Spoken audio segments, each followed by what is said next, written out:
Louvado seja nosso Senhor Jesus Cristo, para sempre seja louvado. Seja bem-vindo mais uma vez à reflexão diária do Evangelho. Meus amados irmãos, o Evangelho de hoje é tirado de São João, capítulo 13, versículos do 1 ao 15. É aquele fato emblemático onde Jesus lava os pés dos seus apóstolos, né? É a grande noite, o grande momento do lava-pés. Tudo isso aconteceu, né, na Páscoa do Cordeiro de Deus, nosso Senhor Jesus Cristo, e era a última ceia de Jesus com seus discípulos. Antes da festa da Páscoa, sabendo Jesus que chegara a sua hora de passar deste mundo para o Pai, é exatamente isso aqui o que significa Páscoa: passagem de um lugar para outro. Então, a Páscoa dos judeus, que trazia à memória a passagem do Egito para a terra prometida, principalmente a passagem do Mar Vermelho, é isso que os judeus celebravam. Essa passagem, essa Páscoa judaica é substituída pela Páscoa cristã, pela Páscoa do Cordeiro de Deus, é substituída pela passagem de Jesus deste mundo para o Pai, e também a nossa com Ele. São Paulo vai dizer na carta aos Romanos: se com Ele morremos, com Ele ressuscitaremos. E fazemos isso como? Pelo batismo, que também é enfatizado de maneira, podemos usar a expressão subliminar, ou por entre linhas dos atos de Jesus nessa noite, que é o lavar os pés, né?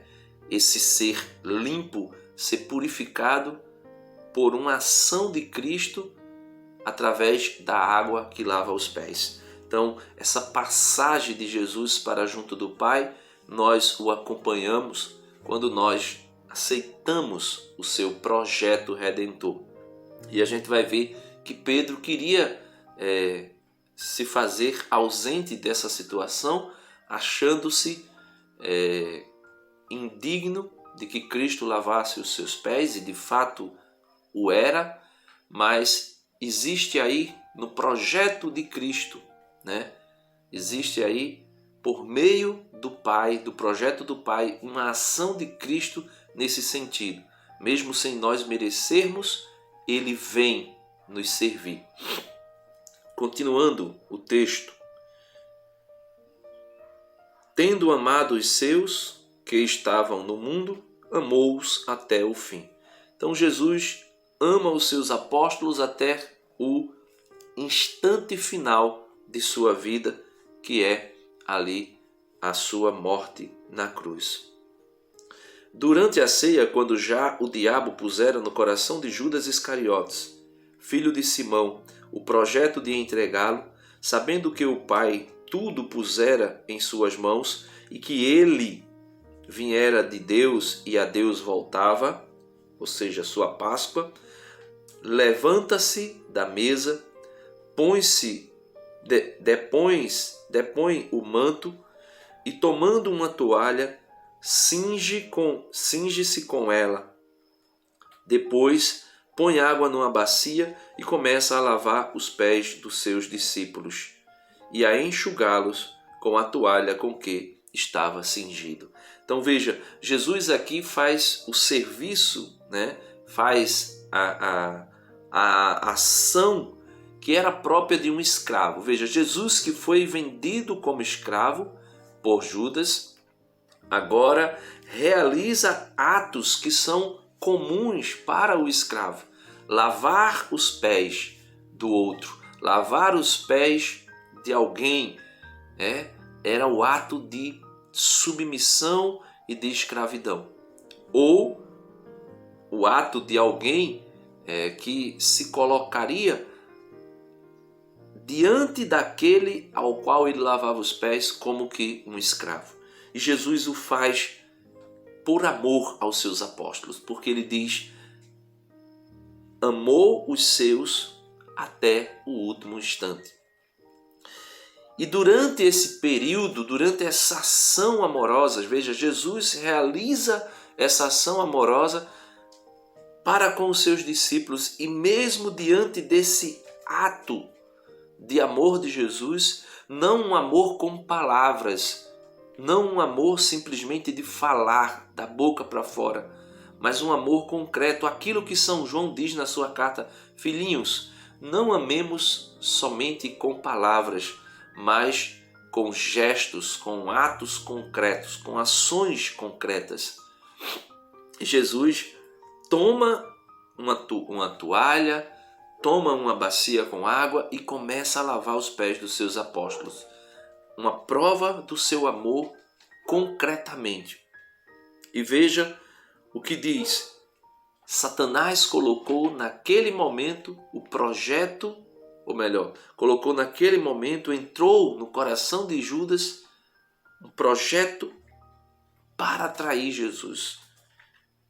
Então, quando Jesus começa a lavar os pés dos apóstolos, e aqui, volto a falar, é um símbolo, aqui sim é um símbolo, porque é uma imagem, é uma tipologia, daquilo que seria, o sacramento do batismo, um banho da regeneração por meio do batismo. Aí São Pedro, veja o que diz: chega então a Simão Pedro, que lhe diz: Senhor, tu lavar-me os pés? Tu lava-me os pés? Respondeu-lhe Jesus: o que faço não compreendes agora, mas o compreenderás mais tarde. Disse-lhe Pedro: jamais me lavarás os pés. Jesus respondeu-lhe: se eu não te lavar, não terás parte comigo. Veja, se eu não te lavar, não terás parte comigo. Simão Pedro lhe disse: Senhor, não apenas meus pés, mas as mãos e a cabeça. Veja, não apenas os meus pés, mas as mãos e a cabeça. Então Pedro, quando percebe que essa é a condição para ser de Cristo, para ter parte com Cristo, Pedro, como sempre exagerado, vai dizer: não lava-me apenas os pés, mas as mãos e a cabeça, e me banha, e me dá um banho por inteiro.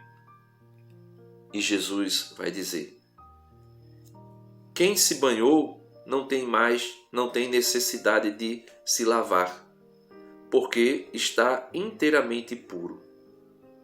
Quem se banhou não tem mais necessidade de lavar-se, porque está inteiramente puro. Vós também estáis puro, mas não todos. Ele sabia com efeito quem o entregaria, por isso disse: nem todos estáis puro. Então, este ato de lavar os pés, Jesus realiza também como sendo o último ato de amor para com Judas. É como se dissesse, ou como se quisesse dizer: amigo, tu planeja a minha morte. Enquanto isso, eu te amo. Eu me disponibilizo ao escândalo do amor. Ou seja, o mestre lavar os pés do servo é o escândalo do amor. É o escândalo do amor, é amar sem medida. E veja o que Jesus pergunta: compreendeis, depois que lhes lavou os pés, retomou o manto, voltou à mesa e lhes disse: compreendeis o que vos fiz? Vós me chamais o Mestre e o Senhor, e dizeis bem, pois eu sou. Se, portanto, eu, o Mestre e o Senhor, vos lavei os pés, também deveis lavar-vos os pés uns aos outros. Dei-vos o exemplo, para que, como eu vos fiz, também vós o façais. Então, Jesus, que era mestre, que é Senhor, faz um gesto, dar ao exemplo do verdadeiro amor, que é se colocar a serviço do outro e dar-se ao outro por inteiro. E aqui, meus amados irmãos, não vou entrar em detalhes, mas na quinta-feira santa, né, é o dia em que o Senhor instituiu a Eucaristia. É o dia em que foi instituído o sacramento eucarístico e também o sacramento da ordem, né? E é hoje, na quinta-feira, né, pela manhã, que é também celebrada a Missa dos Santos Óleos, a missa aonde o bispo ou o arcebispo, né, dependendo da diocese ou arquidiocese, vai abençoar, podemos dizer, vai consagrar o óleo do crisma naquela missa, né, onde é instituído o sacramento da ordem e também instituído o sacramento da Eucaristia. Então, que nós possamos pedir ao Senhor a graça de sermos não somente servos dele, mas servos que, vendo o seu exemplo, saiba também fazer acontecer na vida do outro o amor prático, o amor concreto, o amor verdadeiro, não somente de palavras, mas com gestos concretíssimos. Deus abençoe você e até amanhã, se Deus quiser.